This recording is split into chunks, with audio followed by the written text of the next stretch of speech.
Hi, I'm Barry Sahajian. This is 7th Chord bass arpeggios for solo, groove, walking, and tapping.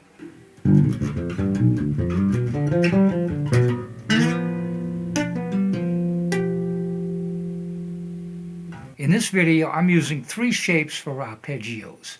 And the reason I'm doing that is because it opens up more opportunity to play lines in different ways. I'll illustrate with an A7 arpeggio. The first shape would be in position, and you start with your baby finger.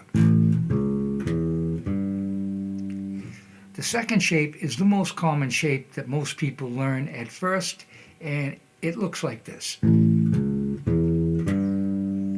The advantage of this shape is you can kind of go either way to extend on the shape.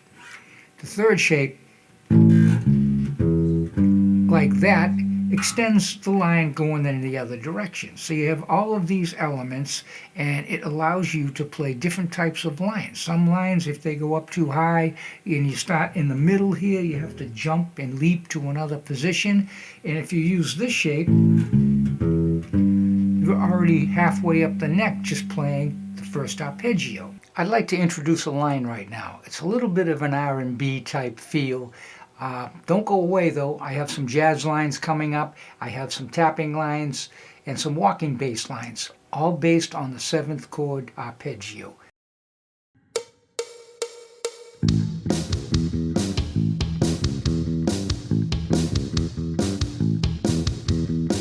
Right now, I'm going to add another shape. I'm going to use the third shape. That third shape is like this for a review, but I'm going to make a small change here. I'm going to play the root up an octave, which makes it sound a little more musical, and in a minute or two, when I put them together, you'll see why I did that.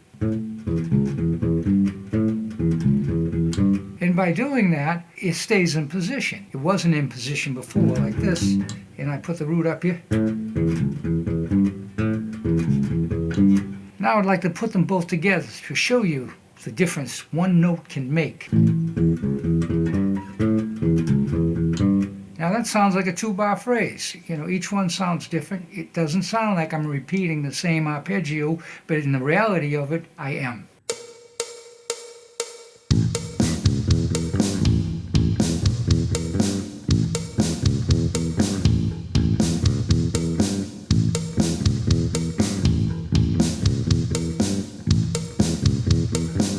I'd like to talk a little about rhythmic displacement. That's what I used on this line to make it sound more interesting. I'll play the original line for you right now.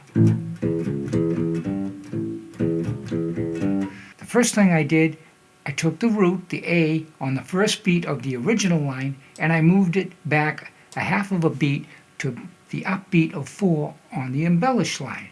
Now it sounds like this.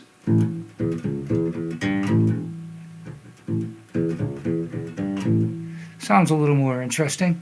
The next thing I did was I took the rest and from the upbeat of 1 on the original line and placed it on the first beat of the embellished line. Now you're not going to hear much of a difference. I can't play it for you. You won't hear it because a rest is silence.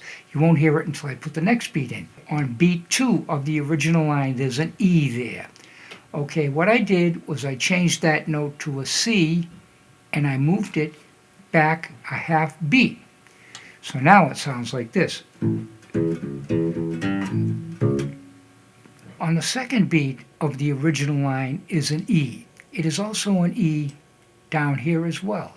So we kind of have to add 2 notes on the bottom line to make up for that half a beat we moved part of the line over, where we moved the last 3 notes back by a half a beat. That will be these 3. We're even now, so right from here to the end of the line, I kept the same.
noticed that this example is similar to the one that precedes it.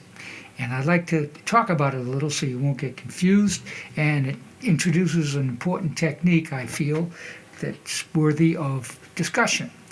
So the first one was triplets. Now this one sounds like this. Now let me explain what I did. First of all, that first four notes is exactly the same as the last one. But what happens after on the second four notes is I hammer once with my middle finger in my right hand, and then another time with my index finger on my right hand. Then I pull off. And then I hammer, and then I hammer with my...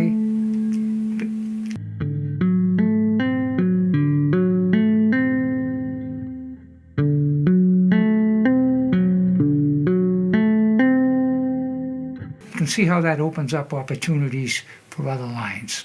If you like this video, please subscribe. Hit the bell to be notified of all the videos yet to come. Like and comment. Also, visit my Patreon page. There's plenty of downloads there, especially on this video.